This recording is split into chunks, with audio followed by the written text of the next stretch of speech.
What's up, guys? Welcome back to another episode of Import Modify. On this episode, we're going to get the rest of the car put back together. Then we're going to finally get this thing on the road, do some rips, and get it fine-tuned. Stay tuned.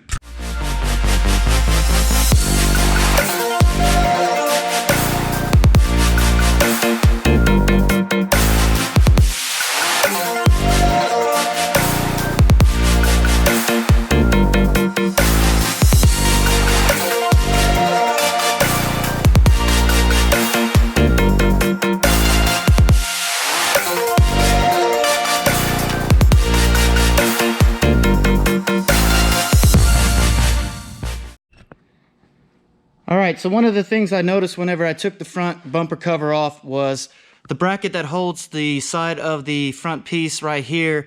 It wasn't lined up, and it looks like there's some damage right here because it's been hit once upon a time. As you can tell, it's a little bit dented in right there, and the holes do not quite line up. And if you look at this side, you see how it's nice and almost like a 90-degree bend right there, and everything holes-wise lines up.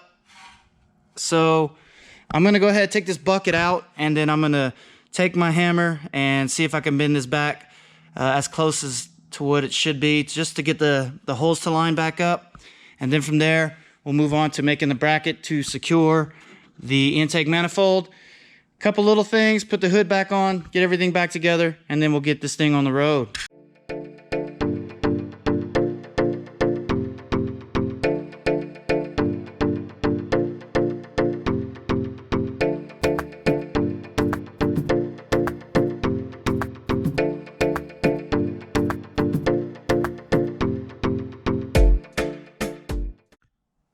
Okay guys, so I got it squared away for the most part. I got the fastener fastened right there on the fender now. I got the holes lining up. I have the front of it beat out evenly as opposed to the other one. As you can see, I took the other headlight bucket out. And the reason for that being is, with this car, I start taking things apart, I start finding things, and I need to address them before I start putting them back together. And one of the things is rust. We have rust right there where they had the screen little filter piece that was in there before. So I'm going to go ahead and clean up this rust, and I'm going to get some Rust-Oleum and spray paint it all black and seal it off so that we don't have to worry about rust in the future. So I got it squared away. I got the other headlight bucket out. I'm going to go grab some paint, and I'm going to take care of all that rust and seal it all back up so I won't have rust problems in the future.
So now I got the buckets all nice and painted up, and I don't have to worry about rust now. Rust is a thing of the past. We got it sealed off.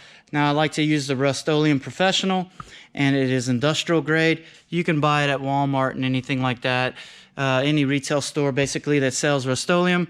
And it is about, I think, $8 a can is what I paid.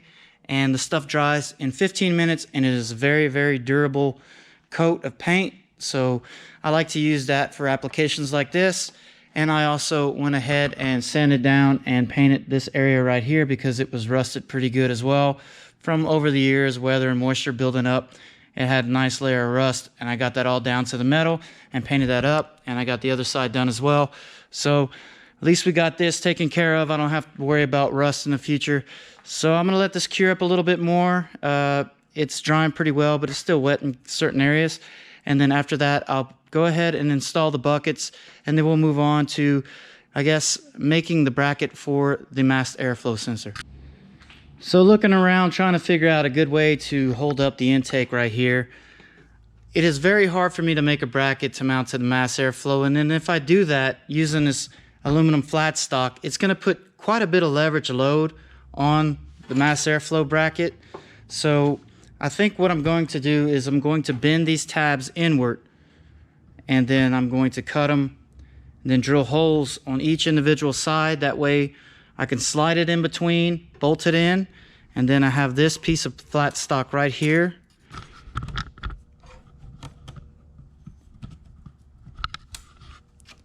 Because it just needs to be held up just a little bit to prop it, to make sure that no intake tube and charge pipe is rubbing together. And I'll be able to just put that in between like that and be able to bend this and bolt it to the cross bracket, and that will give me a proper mount, and it will make sure everything is clear and out of the way. So I think I'm going to go ahead and wing this, and hopefully I'll get good results like winging it in the past, and it'll come out looking pretty good. Alright guys, so winging it just worked out fine, and I got a bracket right here, like I stated before, 90-degree bend with a nut and bolt and lock washer. Same on that side, and I made this bracket here that bolts from the top, and it wraps around the coupler so we don't have metal on metal rubbing. And what I did was I took a coupler and I cut it in half, and I zip tied it to that angle piece right there, and it just gives it nice insulation right there so it doesn't knock around, and it tightened things up pretty well. Now this thing is nice and secure now. I have plenty of clearance right there for the radiator, clearance between the pipe on the side and above it right here for this intake. It's not touching the charge pipe at all, so we solved those problems with this, and it looks pretty cool. So with that being said, we can move on now and get the headlights into the buckets, and then also get the hood and the front cover on, and finally be able to make some pulls and do some tuning.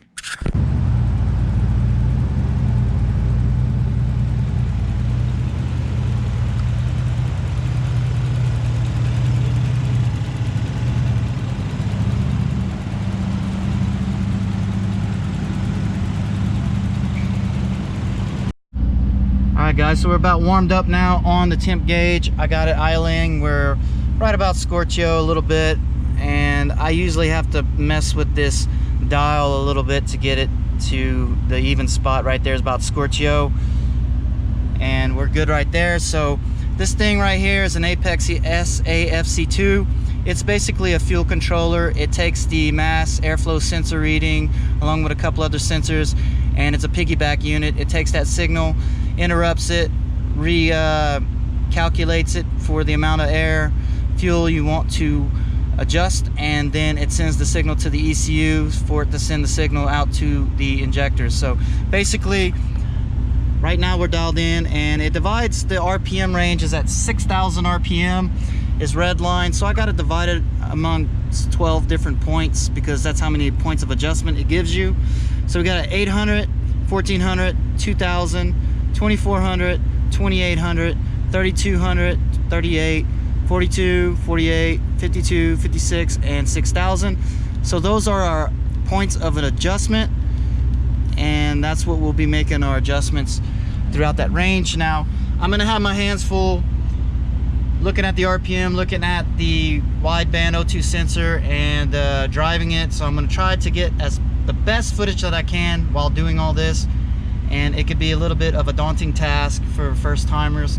So I'm going to be driving it, making my adjustments, and I'll try to explain things as best as I can to you, and hopefully we can get, you know, this thing dialed in. Basically we're looking for 12:1 air fuel ratio under boost. Now I don't know exactly where the boost is going to be at because I had to modify the wastegate actuator. If you watched my previous episodes, y'all saw that I had to clock the wastegate in order to make it fit on this chassis. So I had to cut the shaft back and where I cut it back at, I had no more adjustment on it. So I then shimmed it with some washers. So I don't know where exactly we are going to be on boost because of that. And if it's not high enough, I'm going to have to go in, shim it more with washers to get about the 10 psi that I want to eventually get.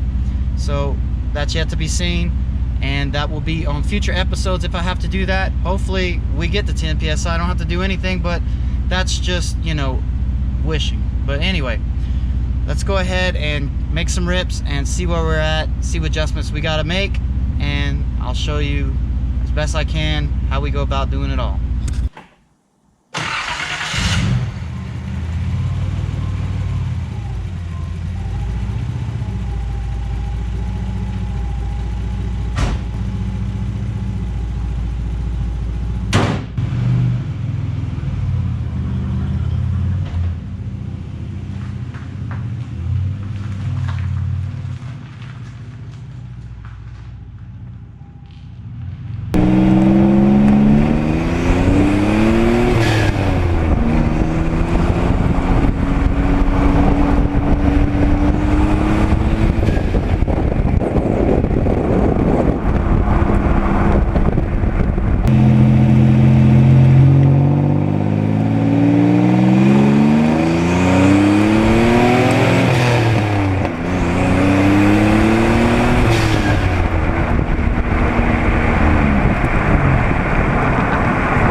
Temperatures coming up.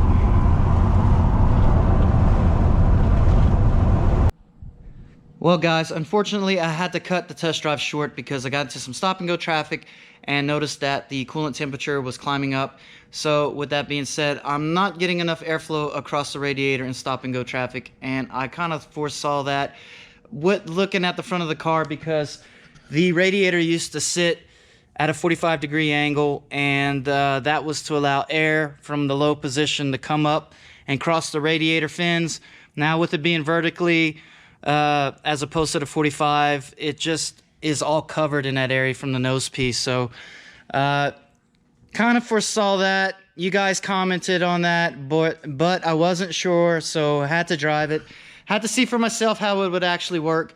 And well, lo and behold, we need one. So I went ahead and I ordered me up a Mishimoto heavy duty 11-inch universal fan. So we're gonna get that mounted on there so that we can control the temperatures and stop and go traffic. Driving it on the interstate didn't seem to be an issue.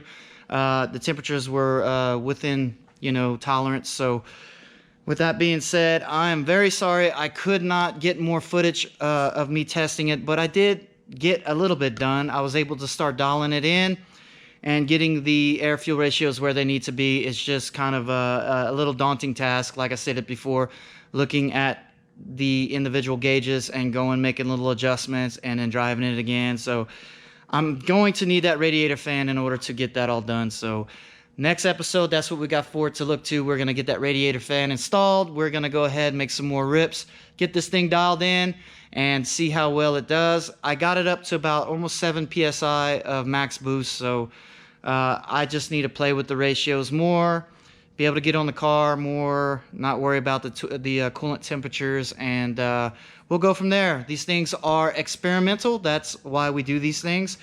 It's never a go on the first time building cars, and if you guys say that it's go on the first time every time for you, you're full of shit.